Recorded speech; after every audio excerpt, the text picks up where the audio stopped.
Pesaingnya Redmi Note 13 series dari Infinix akhirnya meluncur juga nih di Indonesia. Ya, Infinix Note 40 series. Jadi ada beberapa seri dari Note 40 series yang rilis di Indonesia besok, 21 Maret. Salah satunya adalah Infinix Note 40 yang paling standarnya nih. Meskipun standar, kalau ngelihat dari dusnya sih, speknya lumayan ajib sih sebenarnya.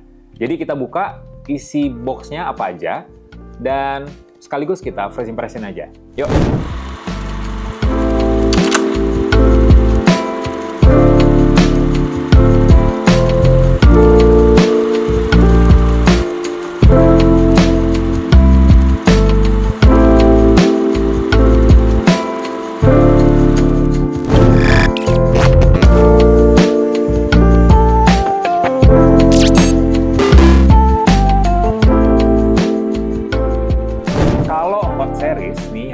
Gue sekarang gambarnya Free Fire karena memang cocoknya sih HP sejuta atau 2 jutaan ya buat bocil FF ya.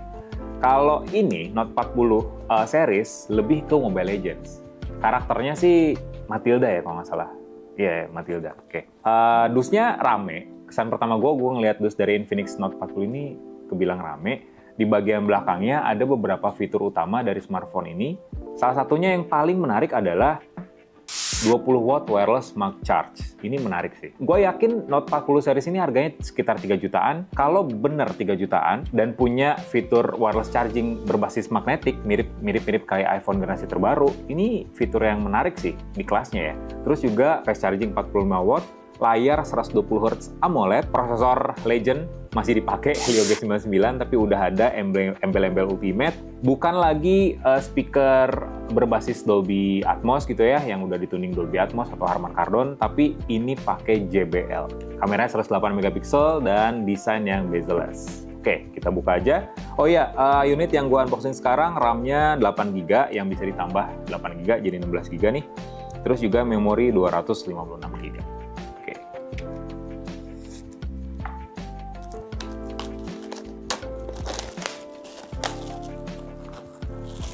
Kalau Hot Series, Free Fire, Note Series, Mobile Legends, berarti kalau Zero Series, PUBG kali ya? Karena butuh spek yang lebih tinggi lagi kan?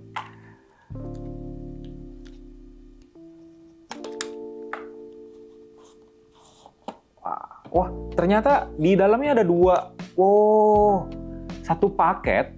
Jadi satu paket dus ini kita dapat dus lagi.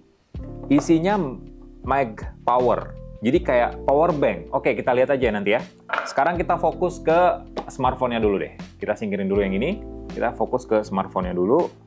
Unit yang kita buka sekarang warnanya Titan Gold. Warna emas. Emas Titan. Emas Monster.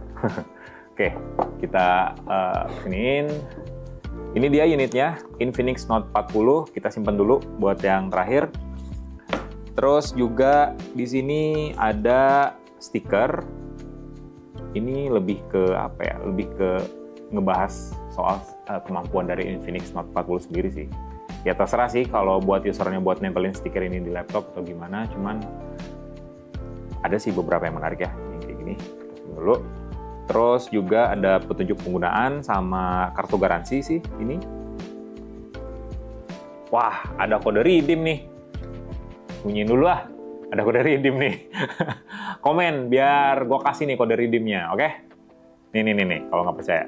Tuh, nih di sini nih kode redeemnya. Komen ya, ntar kita bagi kode redeemnya. Siapa tahu kan dapat karakter spesial. Lengkap nih, Infinix tuh selalu lengkap. Infinix Tecno tuh selalu lengkap kalau ngasih aksesoris di dalam box pembelian. Dapat tempered glass cuy. Kapan lagi coba beli HP dapat tempered glass? Tuh. Asli ini. Terus juga apa ini? Tuh, dapat sampai ke tisu-tisunya juga nih, tisu buat masang tempered glass-nya. Tuh, seniat itu loh Infinix. Ketika ada smartphone yang ngasihnya hampir batangan, ini Infinix masih lengkap. Terus casing. Gue sebenarnya Mag Charge ini ya memang ngingetin kita dengan fitur salah satu fitur dari iPhone generasi terbaru, apalagi ya di sini nih bentukannya. Jadi ntar desainnya iPhone tuh nggak eksklusif lagi ya. Jadi Android pun udah punya nih fitur-fitur kayak gini. Oke, keren-keren. Kemudian di sini ada kabel USB Type-C, Type A to Type-C, dan juga adapter charger 45 watt. Kemudian SIM ejector terakhir. Oke, sekarang kita fokus ke Infinix Note 40-nya.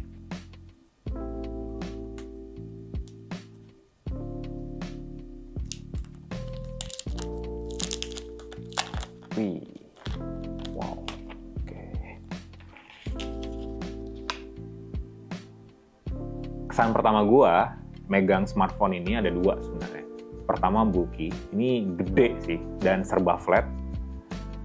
Dan yang kedua adalah kok bingkai kameranya kok kayak gede banget gitu ya. Kayak kelihatan kaku dan juga gede banget gitu. Padahal cuma ada 3 kamera dan salah satu kameranya ada 108 megapiksel, sementara 2 lainnya ya kamera gimmick sebenarnya, kamera pelengkap aja. 2 megapiksel dan AI lens. Di sini ada LED flash yang ukurannya segede Vivo V30 series bullet.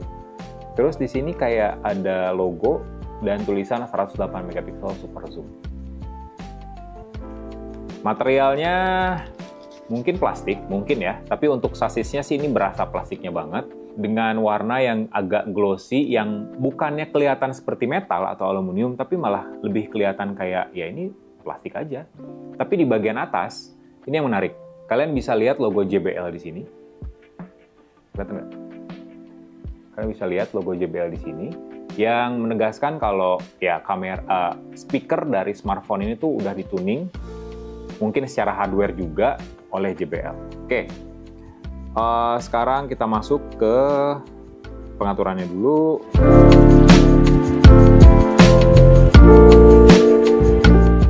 Ini dia tampilan utama dari Infinix Note 40. Jadi layar smartphone itu AMOLED. Beda dengan Infinix Note 40 Pro ataupun Note 40 Pro Plus, layarnya dibikin datar. Kalau seri yang di atasnya, layarnya dibikin melengkung.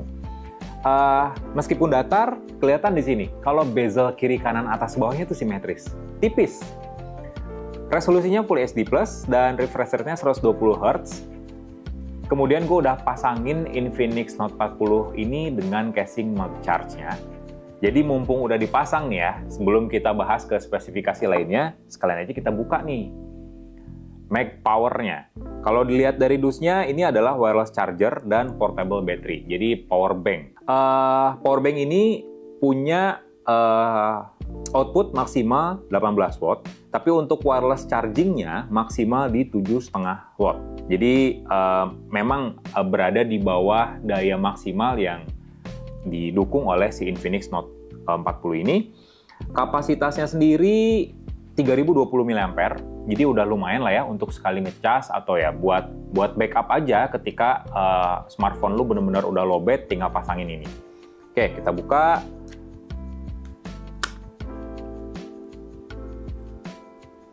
Brand Android tuh bener-bener ya untuk menarik minat para penggunanya, para konsumen, calon konsumennya bener-bener ngasih fitur-fitur ala-ala smartphone flagship di kelas menengahnya.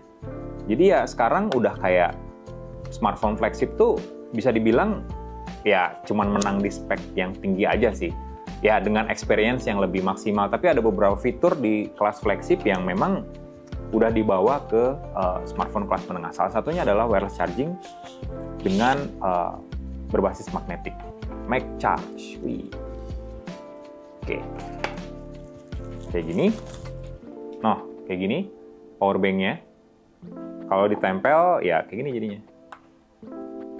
Otomatis dia bakal kok nggak ngecas? Bentar. Oh, ini nyalain dulu. Bentar. Kita nyalain dulu. Nah, ini udah nyala ya. Ini nyala. Tempelin di sini. Langsung keluar wireless charge. Ih. Keren nggak sih?